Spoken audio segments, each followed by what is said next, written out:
பரம தரிசனத்துக்கு கீழ்ப்படிந்து கடந்து செல்லுங்க.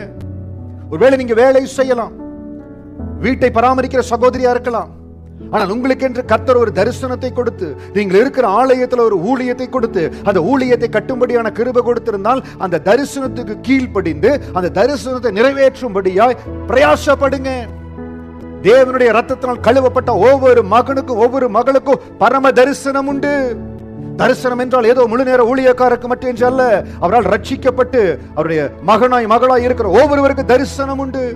அதை உணர்ந்து கொள்ளுகிற முதலாவது எந்த தேவ பிள்ளை எனக்கு ஒரு தரிசனம் உண்டு, அந்த தரிசனத்தை நிறைவேற்றும்படியா என்னை அர்ப்பணிக்கிற ஆண்டவர் என்று சொல்றாங்களோ அவர்களுக்கு தன்னுடைய தரிசனத்தை வெளிப்படுத்துவார். அவர்களுக்கு தன் தரிசனம் நிறைவேற்றுகிற பாதையில கர்த்தர் பயன்படுத்துவார். அந்த பரம தரிசனத்துக்கு கீழ்ப்படிந்ததுனாலதான் பவுல் எவ்வளவோ நெருக்கத்துல கடந்து போனாலும் அவர் விட்டு கொடுக்கவே இல்லைங்க. ஆண்டவர் விட்டு கொடுக்கவே இல்லை. இன்னைக்கு ஒரு சிலர் தனக்கு வாழ்க்கையில வருகிற சின்ன போராட்டங்களுக்காக தரிசனத்தை விட்டு கொடுத்துறாங்க. ஒரு சின்ன நிந்தை அவமானத்துக்காக தரிசனத்தை விட்டு கொடுத்துறாங்க.